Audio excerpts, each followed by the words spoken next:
Check that. I'm Anthony Davila. And I'm Harrison Brown. From Forza Horizon to Bad Bunny, we're back with the latest entertainment news updates. All that and more from Hamden to Hollywood. We are your source for Quinnipiac's entertainment news.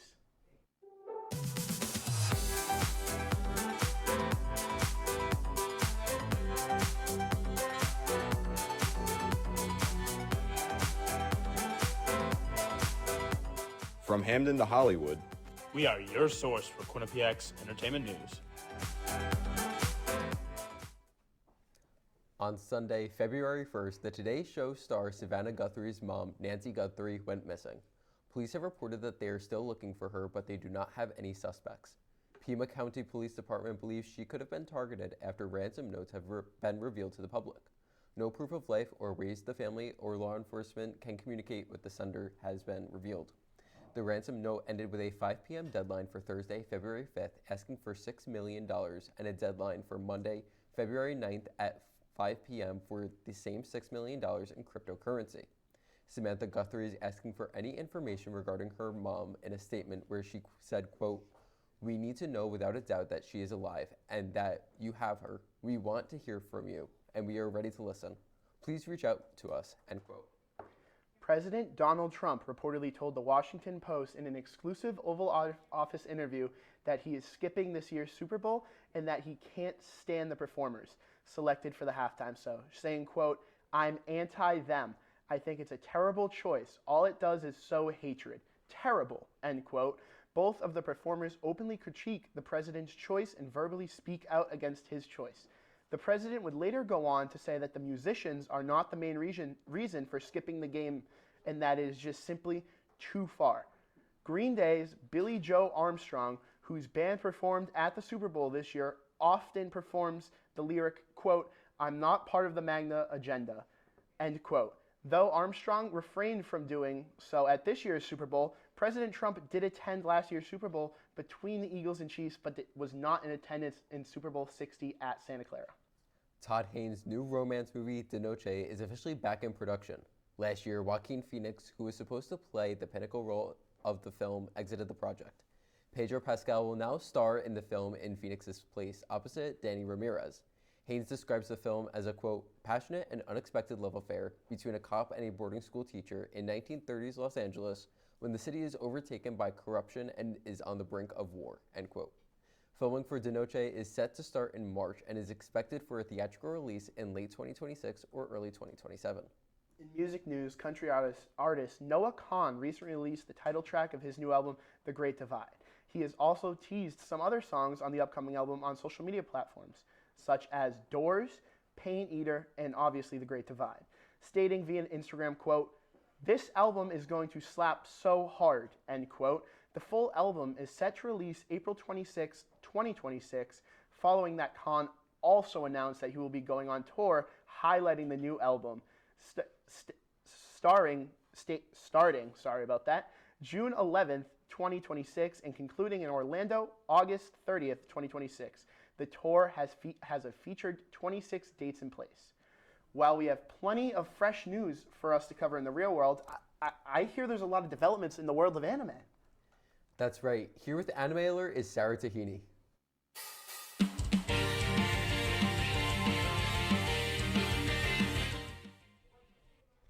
Thanks, guys. We've got some fantastic anime news for you all, so let's dive right into it.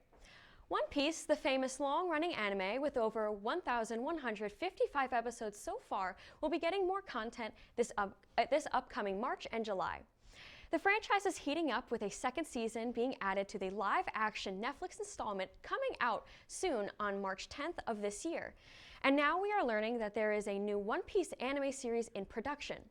One Piece heroines, based on the ongoing 2021 light novel, will focus on the beloved ladies of the series such as Nami, Robin, Vivi, Persona, and more.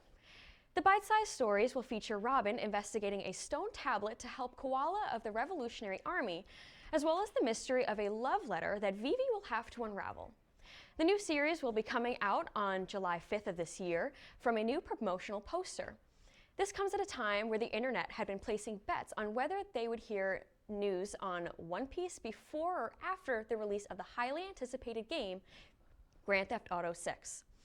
There hasn't been many updates on the anime itself, but it's very exciting to see that the series is expanding. My Hero Academia fans, we have more news for you. Despite the anime coming to an end, this week marks the beginning of Season 2 of its prequel show, My Hero Academia Vigilantes. The trailer for the new season, published on X, reveals the plot to be set around Aizawa, Present Mike, and Loud Cloud during their time as high school students.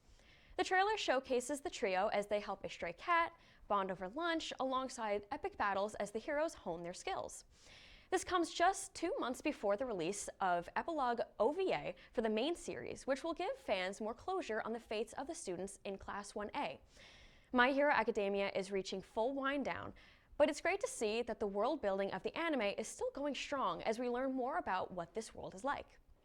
Junji Ito fans are in for a surprise, as the horror manga artist is going to be working on a live-action adaptation of some of his classic short stories. Bloody Smart is the title of the 10-episode Taiwanese series that pulls inspiration from stories such as The Amorous Dead, The Slug Girl, Bloody Fruits, Soichi, and Fragments of Horror. This series will be episodic as opposed to one continuous plot connecting the stories. Directed by Chun Yi-shea, Bloody Smart faced a 3-year-long production and will be coming to Netflix sometime this year. As a longtime fan of Junji Ito's work, I am very excited to see how this live-action series will stand in comparison to the original manga stories, and if it manages to capture that same horror atmosphere. That's all we have for this week's Anime News Alert, but don't go anywhere yet, because #that will be right back after this commercial break. Do you enjoy debating Quinnipiac sports? That's all flash, no cash. She didn't net it in the back of the net. That's not even a goal. What are you doing pulling out rhymes? Brady, that's like a crossover with a missed layup. Bobcat Breakdown is the place for you, with debate, analysis, and so much more. Mate Marinov. He is good, but oh man, is he bad. And that team is amazing. How do you not put fish on women's volleyball? Tune in to Bobcat Breakdown every Tuesday night at 9:30 p.m. on Q30TV.com/watch. Have you ever helped a fellow veteran?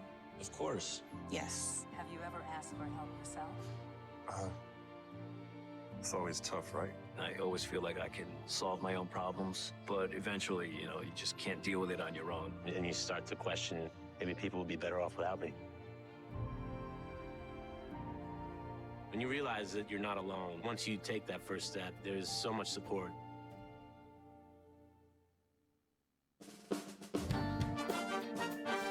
No, I'm not gambling.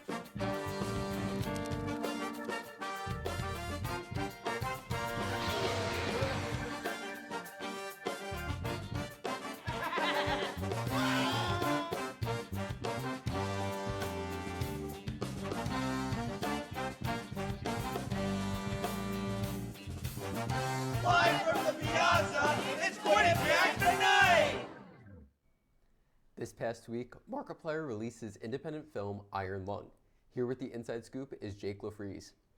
Last weekend, gaming YouTuber Mark Fishback, known online as Markiplier, debuted his film career with Iron Lung, a self-funded independent film based on the short horror game of the same name made by David Szymanski in 2022. The film was self-funded, written, directed, produced, edited, and distributed by Markiplier alone, and he also stars as the lead role. Iron Lung follows a convict trapped in a submarine and forced to traverse a mysterious ocean made entirely of blood in a dystopian future. The film uses claustrophobic cinematography and eerie sound design to keep the suspense high as the convict faces what lies beneath the surface. Iron Lung broke the record for the most amount of fake blood used in a film, using over 80,000 gallons in its production. Markiplier, whose gaming commentary videos have been beloved by millions of subscribers on YouTube for years, sent an important message to the film industry. Indie films are still in. Iron Lung, a self-funded film that takes place entirely in one set made of painted wood, made over $18 million on opening weekend, which is about 7 times the amount of the film's reported $3 million budget. It even butted heads at the box office with legendary director Sam Raimi's Send Help, which got first place by only $2 million. Much like other video game movies from the past year, such as a Minecraft movie and Five Nights at Freddy's 2, Iron Lung seems to be beloved by fans, but not so much by critics. It has a current score of 44% on Rotten Tomatoes, with a contrasting 89% audience score. As a fan of Markiplier, I got to see this movie opening night, and I could definitely argue with both sides. I think the film was definitely impressive for someone's first film, especially a YouTuber and one who was as hands-on as Markiplier was, but I have to agree with critics that the pacing was a little bit odd for a 2-hour-long feature, and some of the dialogue and writing was hard to understand to someone who wasn't too familiar with the source material. Regardless, it's really nice to see independent films like Iron Lung take the spotlight over Hollywood films, and I hope to see more of that in the future. That's all for me. I'll see you guys back at the desk. I think it's about time we turn our eye to the globe and go international. Here with What in the World is Amari Smith.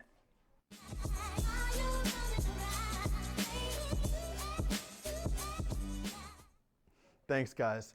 We've got some big news coming from all around, so let's jump right into it. Olympic skier Lindsey Vonn was airlifted after crashing while competing this past weekend. This comes just weeks after Vonn's announcement that she was competing without an ACL, a crucial ligament in the knee. Vonn competing this year put an end to a 5-year hiatus from skiing, mainly due to a previous crash in the 2010 Olympics. Vonn's sister, Karen Kildo, spoke about the incident, stating, quote, "That's definitely the last thing we wanted to see. When that happens, you're just immediately hoping she's okay, and it was scary. When you start to see the stretchers being put out, it's not a good sign," end quote. Vonn is still being medically evaluated, and there has yet to be an update on her condition. A documentary centered around First Lady Melania Trump has made Rotten Tomatoes history as having the largest critics versus audience rating in history. The movie released on January 30th, and since then has a 7% critic rating on Rotten Tomatoes, but a 99% audience rating. The discrepancy is so large that questions about the validity of the reviews have been raised. Versant, the company that owns Rotten Tomatoes, has dismissed this possibility. Quote, "There has been no bot manipulation on the audience reviews for the Melania documentary. Reviews displayed on the popcorn meter are verified reviews, meaning it has been verified that users have brought a ticket to the film," end quote. And finally, Bad Bunny headlined the halftime show of Super Bowl 60, making him the first Latino artist to solo headline a Super Bowl performance. The performance featured artists Lady Gaga and Ricky Martin, as well as cameos from Cardi B and Pedro Pascal. The set design was an homage to Latino culture, in which he also donned all the Latin American flags. The artist also just made history at the Grammys last week by being the first artist to win Album of the Year with a predominantly Spanish album. The album, titled Debí Tirar Más Fotos, went #1 on the Billboard 200 chart in the month of its debut last January. Bad Bunny spoke about his performance beforehand, stating, quote, "What I'm feeling goes beyond myself. It's for those who came before me and ran countless yards so I could come in and score a touchdown. This is for my people, my culture, and our history," end quote. And that's all we've got for What in the World, but stick around, because I hear we've got some developments that racing game fans will love. That's right. Xbox and Turn 10 Studios have revealed more information about the latest iteration of their Forza series of racing games. Here with a deep dive is Jack Beyer. After 5 long years, open world racing game series Forza Horizon has finally announced a new version. Teased in a trailer on September 25th, 2025, the new game in the series, Forza Horizon 6, now has new information and gameplay. The big news for Forza Horizon 6 is that after years of wanting, fans finally get their wish. Forza Horizon 6 will be set in Japan. In a statement from Playground Games art director Don Arquetta, he said that, quote, "For a long time, Japan has been atop Horizon fans' wish lists. So we're excited to finally be bringing this much requested location to players in Forza Horizon 6. Fans have been clamoring for this location for years, and they finally get their wish. In a statement from Xbox President of Game Studios and Content, Matt Booty, said in a statement that, quote, "This has been the most requested location since the very first game." There are many other advancements for Forza Horizon 6 as well. Starting with the base car list, Forza Horizon 6 should come with around 550 cars at launch, compared to only 504 for Forza Horizon 5. And the progression system has also been updated. We designed a campaign that really focuses on your journey. You don't start as a superstar of the festival or a racing champion or even a rookie. You'll start out as just a tourist in Japan.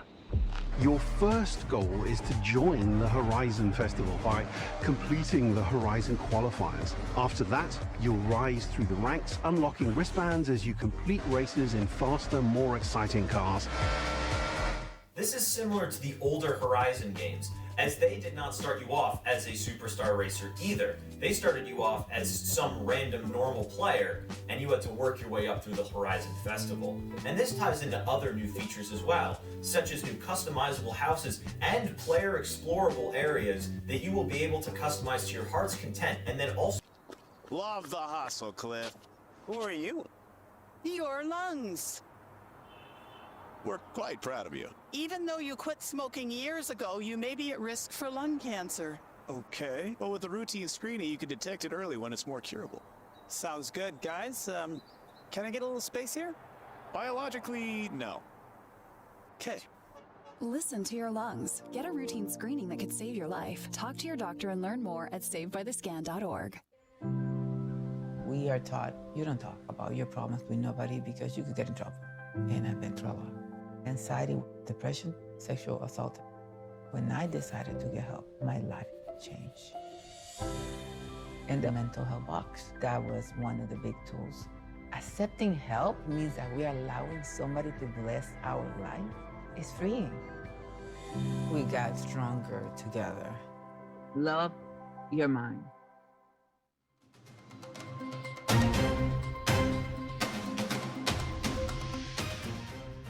Reporting from the Grove for Q30 News. Reporting from the Miller Library for Q30 News. Reporting from the Mount Carmel campus for Q30 News. Reporting on Whitney Ave for Q30 News.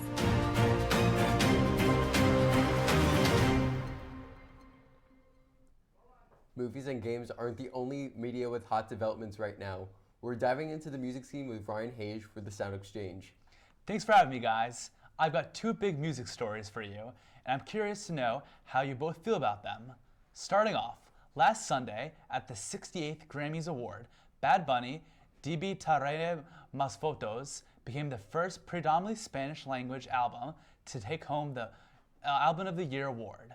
When accepting the award, Bad Bunny addressed the crowd mostly in Spanish, expressing solidarity with Latino immigrants communities, saying, quote, "I want to dedicate this award to all people who have left their homelands, their countries, to follow their dreams," end quote. Alongside this monumental award, he also performed at the 60th Super Bowl, making him the first predominantly Spanish-language artist to headline the halftime show just yesterday. During a press conference leading up to the show, he stated he didn't even think that the success of his album would lead him to the Super Bowl as a headliner. What do you two think of the recent wins for the young artist? And if you watched Super Bowl, what did you guys think about his performance? I think it's great that he's doing all of this. I think it's great that he's performing at the Super Bowl. Me personally, for the Super Bowl, I really liked everything. I liked the set designs. I liked how everything was choreographed. It was an amazing performance in my opinion. Now, from a Grammy standpoint, I didn't watch the Grammys. I think I was doing something else that night, but I'm interested to see how you feel, Harrison. Yeah, I really liked his Super Bowl halftime show. I think that it was really nice on the camera this year. In recent years, I think it was one of the better ones. I would say that they stepped up way more cinematically this year. Definitely. 100%. And the surprise with Lady Gaga, I thought her Die With A Smile rendition was fantastic this year. What did you think, Ryan? Well, personally, I thought the Super Bowl was amazing. The game itself was not the best, but we're here for entertainment, not sports. Personally, I loved all the camera work, as you guys mentioned, and it was great seeing him go from the Oscars to the actual Super Bowl. The camera work was amazing. Everything was I thought it was just amazing Super Bowl show. It was nice to be able to sit down and watch it. Because due to the previous 2 years, I've had work or some other things to do, so it was nice to actually see it. In other news, Harry Styles has announced a night-only show in Manchester, New England. The same night of his new album, Kiss All the Time, Disco Occasionally, is set to release. In a social media post from this past Wednesday, he shared a poster promoting the event, stating, quote, "Celebrate the release of the Kiss All the Time, Disco Occasionally, with a special performance of the album," end quotes. The ticket sale began this past Friday, selling for only £20. The single night show is separate from recently announced Together Together tour that'll begin this up and coming May in a few select cities. including a 30-night sit at Madison Square Garden in New York City. The album and the one-night-only show is set for March 6th. Do you guys think Harry's album is worth the hype or end up being forgettable? How do you feel about the exclusive shows like Harry is putting on? I'll let you go first on this one. I really think his idea of the one night show it's a fantastic idea to perform all of his new music live for the first time in front of audiences the night it releases. I think that's a great idea, and I think like new artists should take that idea for their new albums as well. I think it's really interesting that he's selling pretty cheap on in this concert in Manchester, England. Also, yes, definitely. I mean, what do you think about that? Yeah, I've had experience of seeing this in the past. For Tyler Creator Chromacopia, he released it was a shadow drop, so the same like around that time. He had the pre-sales for like a live show, and this is very unheard of within the music genre, and I'm happy that this is becoming more globally recognized from America now to Europe. Now, like, just switching over to the actual album release, I think it's hard to say, it's really well marketed, it's advertised, they want it to just be big, and I think it could be a little bit overhyped at this point. Unfortunately, that's all the time we have for Sound Exchange. There's plenty more #that. That's right, returning to the cinema world, people are amping up for the Academy Awards next month, and predictions for which films will take home what awards are well underway. Here with some Oscar predictions is Anthony Chiffo. The 98th Annual Academy Awards nominees were announced on January 22nd, leading up to the main event, which will take place on March 15th. The Academy Awards, also known as the Oscars, is the most prestigious event in all of film. It's an award ceremony that generates a lot of buzz. And, as expected, the Quinnipiac Film Society is especially buzzing this year.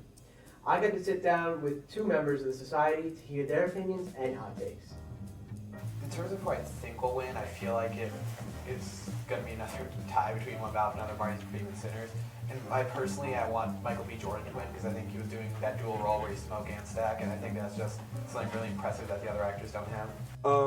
Thankfully, what I think is going to win is also what I want to win. I'm a big PTA guy. One Battle After Another was my favorite film, judging by how many nominations it got. I know Sinners was the most nominated out of any film, but I think it received about 13, if I remember correctly. And I think that this is finally the year that the Academy is giving PTA his rightfully deserved flowers. I did see The Smashing Machine, which I thought was really good. I wouldn't say it's like best picture material, but I did really like Dwayne Johnson's performance in that. I feel like it's very unlike we've been getting from him for the last couple of years. I don't know if I necessarily say it's like nomination worthy, but I do think it was a really, really good performance that maybe was worthy of a nomination. I would say Park Chan-wook's No Other Choice was completely snubbed from the Oscars. Should have been an easy shoo-in for Best Actor, Best Picture, Best Cinematography. I mean, you see some of the stuff he pulls off in this movie. It's Random question, have you seen Wicked for Good? I have. Are you upset that it did not get any nomination? I am perfectly fine it didn't receive anything. I think Sophia Erivo and Ariana Grande are both fantastic in the roles. But then again, they both got the recognition they deserved for the first one. I feel like now it's like, okay, we're moving on from the whole Wicked craze. And like I said, I think Wicked, the first one, was average. Wicked for Good, it was quite bad. I thought it was actually a pretty bad movie, if I have to say. I'm not sure if that's a hot take or not. I'm getting looks from people in the room. But no, wasn't a fan. Wow, thanks for your opinions and hot takes, Tyler. I will say that I am surprised that Benny Safe's The Smashing Machine didn't receive any nominations. Despite its catastrophic loss at the box office, I thought the film was very impressive. I produced a package earlier last semester on why I think the movie flopped. Besides that, I'm pretty happy with the lineup. I'm glad Sinners got the recognition it deserves, because that movie was amazing. I got to see it for the first time during the re-release in December. I got to see it in 70mm IMAX. It's a once-in-a-lifetime opportunity. I would definitely, you can't see it in that format, but you can still see it online. I would highly recommend checking it out. What are you waiting for? I personally hope that Sinners wins Best Picture, but we'll see. If not, One Battle After Another was also a very strong film, as well as Marty Supreme. I absolutely love Marty Supreme. Well, unfortunately, that's all the time I have for this evening. Thanks for sticking around. I've been Anthony Chimpo, and Hashtag That will be right back after this commercial break.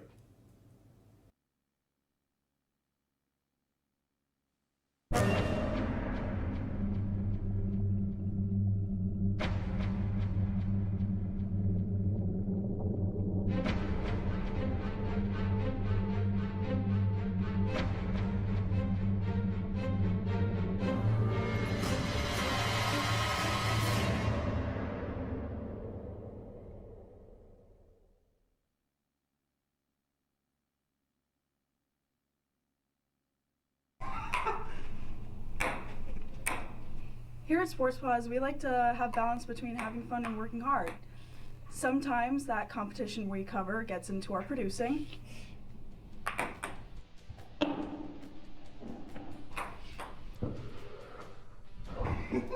Tune in every Monday night at 9:30 at q30tv.com/watch for all the news, highlights, and more. This is Sports Pause. Gracie and Pedro might not get along so well. They're standing on my tail. But there's one thing they agree on. There's a right seat for everyone. Oh, that's the good stuff. Whether you're a dog, Hold on, Pooch. a cat, a fish, or a rat. And I'm a ferret. Be sure to travel safe. How can you be so sure? I'm absolutely positive. On your next adventure, make sure your children are in the right seat for their age and size. Get it right at nhtsa.gov/the-right seat. You all know we love to cap off Hashtag That with some good fun. And here with us this week for a live game show is Josh Cook. Thanks, guys. Let's keep the Let's keep the movie momentum going as everyone looks forward to the Oscars and this year's winners. I think it's good to look back to our favorite films. Let's see how well you guys know your movie lines. Let's jump into it. First question. I feel the need for speed. Who said this? Ford versus Ferrari, Top Gun, or Twister? Top Gun. Okay. You? I was going to go with Ford versus Ferrari. It is Top Gun. I thought it was Lightning McQueen. Next question. Life moves pretty fast. If you don't stop and look around once in a while, you can miss it. Oh, okay. Breakfast Club. Breakfast Club? Breakfast Club. Ferris Bueller's Day Off. Have you seen this movie? No. Have you seen this movie? I have. I have not. Ooh. Can you tell us about where to quote, the context? I really don't know because I did not know this was from this movie. The quote, I mean, you hear it all the time, so that's the only reason. Yeah, you know what I'm saying? But none of us know. So let's move on. Oh yes, the past can hurt, but you can either run from it or learn from it. Frozen, Aladdin, or The Lion King. Okay, I'm just gonna have to go with Aladdin. Okay. I'm gonna go with The Lion King. That was my second. It is The Lion King. Oh. You know what I'm saying? That's fair. That is my favorite movie of all time. For real? I think that's mine too. Yeah, 100%. Well, not all time, but kids' movie growing up, obviously. You know, I didn't see the cartoon version of Lion King until I was 16. Really? Really? Mm-hmm. All right, next question. I never look back, darling. It distracts from the now. Meet the Robinsons, The Incredibles, Puss in the Boots, The Last Wish. Dude, you gotta go first this time. You gotta hit the button. Puss in Boots, The Last Wish. Okay. The Incredibles. The Incredibles, you got it. And see, whoever goes second always gets it. I'm telling you, that's what it is. Let me see. All right, let's see if that works now. You ruined Mom's dress. Cat in the Hat, Home Alone, Step Brothers. The Cat in the Hat. Okay. Step Brothers. Cat in the Hat. Oh no. All right, y'all. Last question. I'm not a giant, guys. All right. You guys are really little. Wreck-It Ralph, Night at the Museum, Horton Hears a Who. Wreck-It Ralph. Horton Hears a Who. Night at the Museum. Oh my God. Yes, that is all the time we have. Nah, I don't want to hear it. Well, guys, it's been a blast to be here, but that's all the time we got for Hashtag That. Make sure to follow us on our social media accounts to stay up to date. I'm Harrison Brown. And I'm Anthony Davila. From the producers, talent, and everyone working hard behind the scenes, thank you all for watching Hashtag That, and we will see you again next week.